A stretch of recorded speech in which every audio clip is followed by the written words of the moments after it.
Okay, so we are gonna paint our trees today, and then when we're done with that, we're actually gonna paint something else.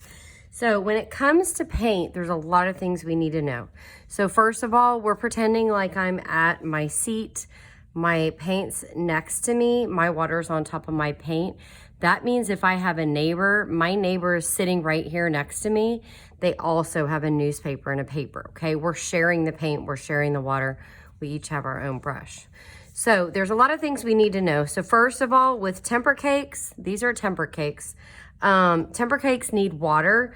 You don't want to pick up the temper cake. That's never anything that you should do. You shouldn't be touching it. It's paint.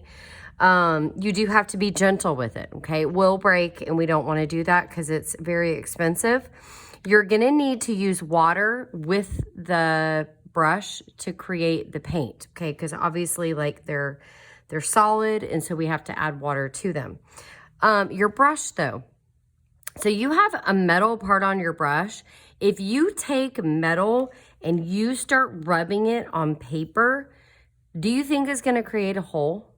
Yes, okay. The other thing is you also have water. If you take water and you rub it over and over on paper, it's also going to create a hole. So when you use the brush, you just want to use it very gently. You don't need to rub the paint on your paper or scratch the paint on your paper. You also don't want to do that with the paint either, okay? So I'm going to demonstrate how we're going to paint, and actually we're going to do this whole part together. So while you're painting, you're completely quiet and you are painting on your own, and we're going to do this together so we can get it on the dry rack and get the next part done. So what I'm going to do, we're all going to take our brushes now. We're going to put it in the water, and we just need to get it a little bit wet, and then we're going to pick a color, okay? So my first tree is purple. I don't want to paint it purple. I want to paint it a different color that I did not color with. So I'm going to choose orange. So what I'm going to do is I'm going to get my brush wet. I'm going to make circles on my orange. And if you notice in your paints, there's a little circle in the middle of the paint anyway. That's for a reason. You don't ever want to paint around the outside of the paint because it just makes a mess. When you see bubbles inside the paint, that tells you the paint is ready to smooth on. And then since I'm doing the trees, I can just go up and down. So I do want to stay inside the lines as much as I can, even though we are going to be cutting it out.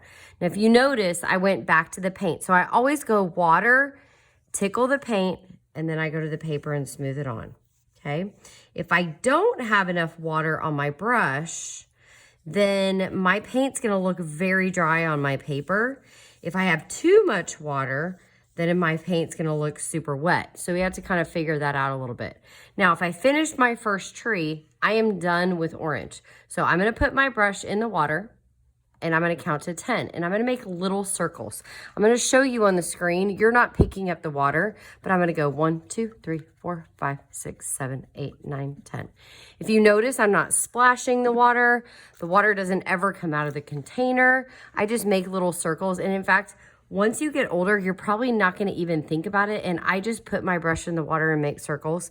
And I can also, if I need to, I can get a tissue.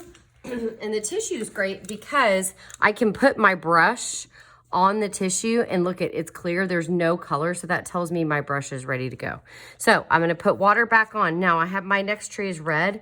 I do not want to paint with red. So I'm going to go to this beautiful blue. You can choose whatever color you want.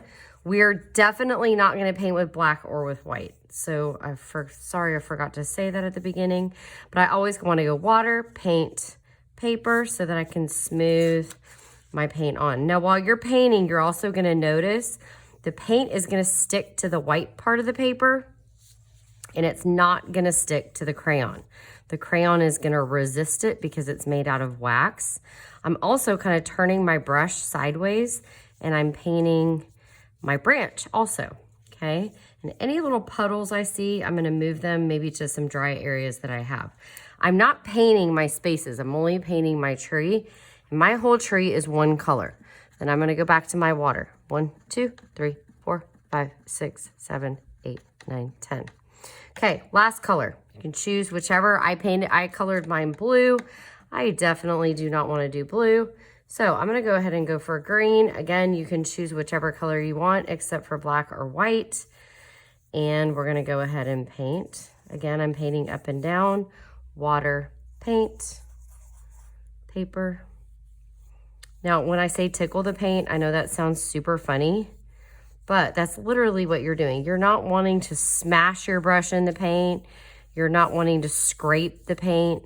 We never want to do that. In fact, that is not, if you ever end up with paint all over the middle part of your brush, it's because you're not painting the right way. Okay, now I'm going to put my brush in my water. I'm going to put my trees on the dry rack with my newspaper. I'm going to grab another newspaper and a pencil, and then I'll explain the next part in a minute.